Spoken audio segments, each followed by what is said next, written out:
Esta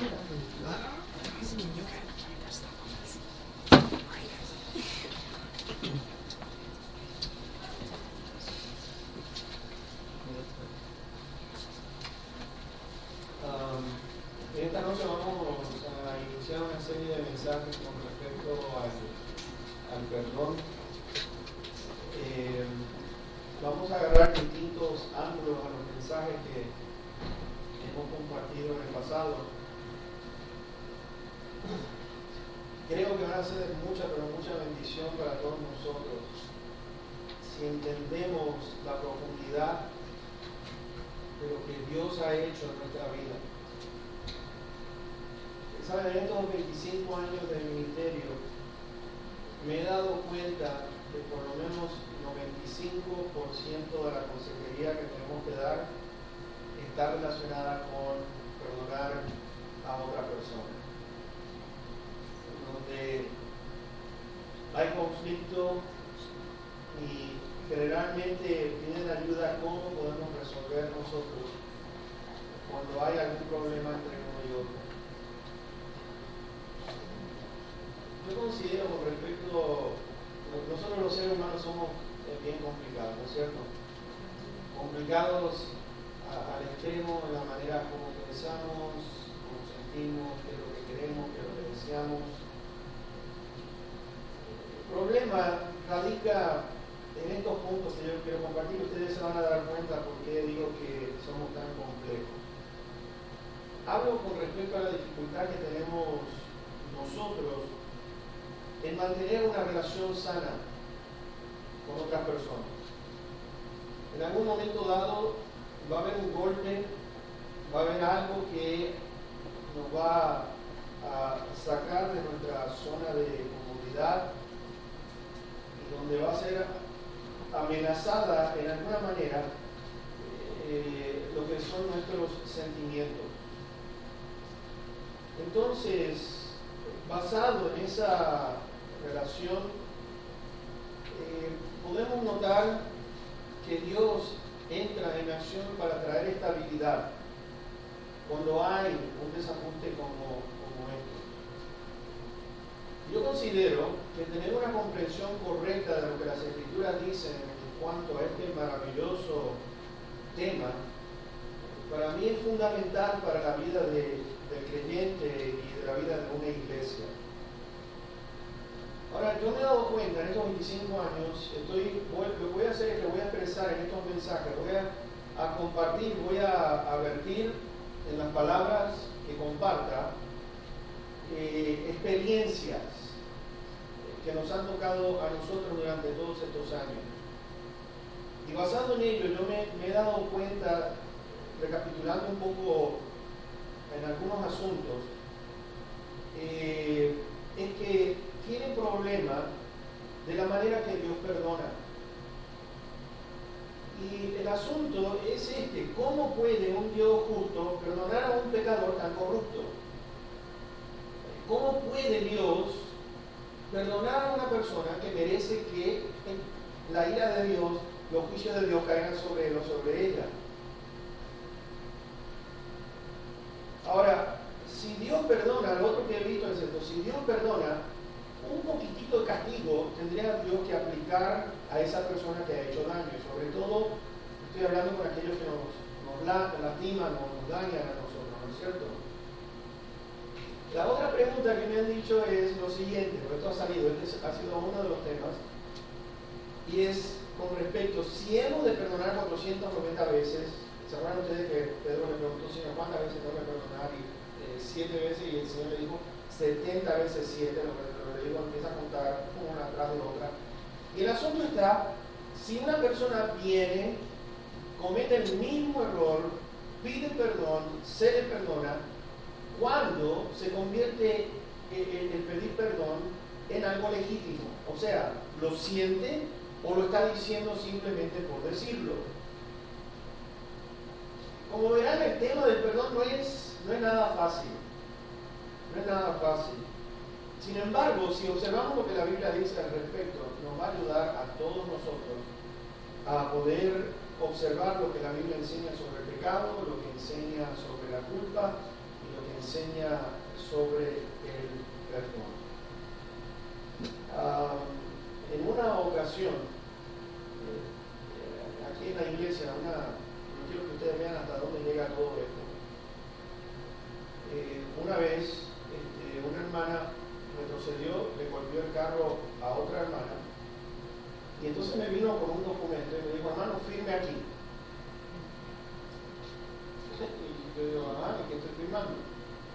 No, que esto, que lo otro, y usted tiene que hacer esto y lo otro. Me estaba diciendo lo que yo tenía que hacer en este caso, para traer la solución. Y estaba enfrente con la hermana. Las dos estaban con un disgusto tremendo.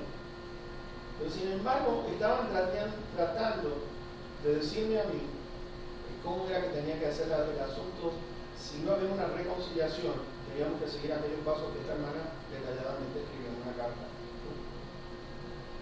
Vamos a ver lo que la palabra de Dios nos dice en 2 Corintios capítulo 5, versículos 16 al 21 en esta noche. Como les digo, yo considero que si ustedes toman apuntes, si toman notas, va a ser de mucha bendición para que podamos nosotros entender este maravilloso tema. Dice así: de manera que nosotros de aquí en adelante a nadie conocemos según la carne, y aun si a Cristo conocimos según la carne, ya no lo conocemos así. De modo que si alguno está en Cristo, nueva criatura es, las cosas viejas pasaron, y aquí todas son hechas nuevas. Y todo esto proviene de Dios, quien nos reconcilió consigo mismo por Cristo y nos dio el ministerio de la reconciliación, que Dios estaba en Cristo reconciliando consigo al mundo, no tomándoles en cuenta a los hombres sus pecados, y nos encargó a nosotros la palabra de la reconciliación. Así que somos embajadores en nombre de Cristo, como si Dios rogase por medio de nosotros. Les rogamos en nombre de Cristo, reconcíliense con Dios.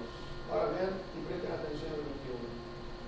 Al que no conoció pecado, por nosotros lo hizo pecado, para que nosotros fuésemos hechos justicia de Dios en él. Entonces vamos a ver con respecto al asunto del perdón, dónde se inicia todo. Porque vamos a ver aquí, vamos a tocar lo que es la justicia y la misericordia de Dios. ¿Cómo podemos balancear la justicia de Dios, de que Dios pueda darle a cada uno según lo que haya hecho? ¿Cómo puede ser que Dios nos perdone a nosotros y se pueda aplicar la justicia de Dios en nosotros cuando lo que nosotros merecemos es un castigo? Ahora, depende de qué lado estemos, porque algunos están de este lado, y cuando estoy hablando de aquellos que están en extremos. No, Dios tiene que hacer así, nosotros tenemos que ser así. Es como que nosotros queremos imponer nuestra manera de justicia, la justicia, y depende de qué lado estás, vas a ver ya sea el perdón como una violación de la justicia, o lo vas a ver algo que como nos favorece a nosotros de parte de este Dios, cómo puede aplicar la justicia y la misericordia al mismo tiempo. ¿Sabes? Cuando hablamos de este tema, la pregunta que nos hacemos es esto: ¿quién no se enoja cuando hay injusticia? ¿Quién de nosotros no se enoja cuando hay injusticia? ¿Cómo puede este Dios santo, perfecto, perdonar al pecador? ¿Cómo puede hacerlo? ¿Cómo puede aplicar justicia y misericordia al mismo tiempo? Uno podrá decir que Dios nos perdona y que el pecado queda sin castigo, a lo cual algunos de nosotros decimos eso es injusto.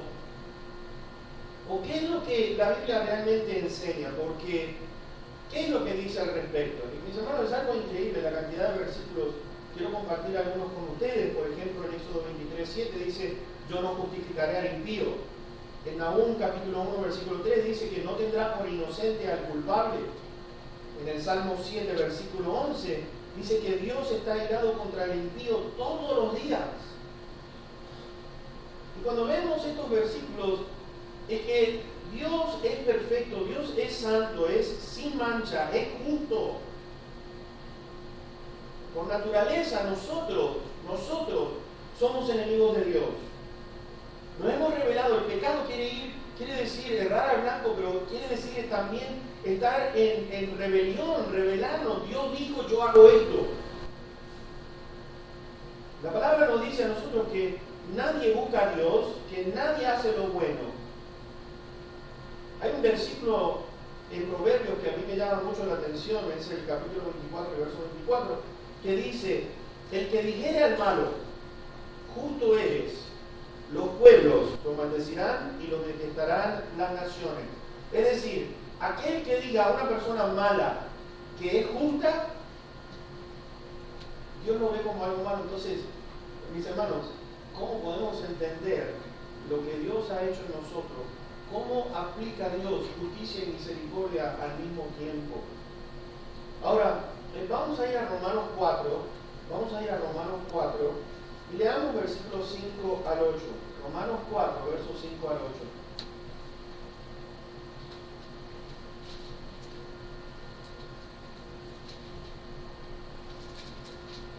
Y dice aquí, más, al que no obra, sino cree en aquel que justifica al impío, su fe le es contada por justicia. Como también David habla de la bienaventuranza del hombre a quien Dios atribuye justicia sin obra, diciendo, bienaventurados aquellos cuyas iniquidades son perdonadas y cuyos pecados son cubiertos. Bienaventurado el varón a quien el Señor no inculpa de pecado. Y fíjense que vemos aquí que Dios nos dice que, versículo 5, aquel que cree, dice, si no cree en aquel, cree en Dios, que justifica al impío, justifica al pecador. Ahora, ¿cómo lo hace Dios? Hay algo que tenemos que preguntarnos. ¿Cómo hace Dios esto? Sin embargo, vemos nosotros, en cuanto a lo que estábamos viendo aquí, dice que al que no conoció pecado, versículo 21, dice, por nosotros lo hizo. Por nosotros lo hizo pecado. Ahora el perdón, vamos a ver nosotros cuánto le costó a Dios perdonar a aquellos que son injustos. ¿Cuánto fue el amor tan grande que Dios tuvo? ¿Qué es lo que tuvo que hacer para que esto ocurriera? Isaías 53, yo estoy seguro que la mayoría de nosotros hemos leído ese capítulo. Pero no sé si ustedes han pensado bien lo que dice allí en Isaías 53, sobre todo en el versículo 6. Aquí dice, lo hizo pecado por nosotros. En Isaías 53, 6 nos dice que Dios cargó en él, fíjense, cargó en él el pecado de todos. Y lo que está diciendo es que Dios puso nuestros pecados, los puso en él. Lo que quiere decir, en un término legal, que es imputación, es imputar, poner aquel que es justo, que no merece, que no hizo nada malo, es poner entonces a la cuenta de este justo la injusticia de todos nosotros. Y la justicia está basado, el asunto de la justicia está basado en que Dios sujetó a su Hijo y Jesús se sujetó a la voluntad de su Padre. Nos dice que se hizo obediente, se humilló haciéndose obediente y obediente hasta llevar la cruz y morir por cada uno de nosotros allí. ¿Sabe por qué? Porque la paga del pecado es muerte. La paga del pecado es muerte. Cuando vemos a Jesús, cuando vemos la cruz, vemos que la justicia de Dios quedó satisfecha por lo que nos dice en Isaías 53. Que dice que Dios quedó satisfecho de ver la angustia, el dolor que tuvo que cargar Cristo Jesús. Dice, quedé satisfecho, dice Dios, quedé satisfecho cuando mi Hijo murió por toda la humanidad. Ahora, ¿cuál es el precio que puso por nosotros? El precio fue tan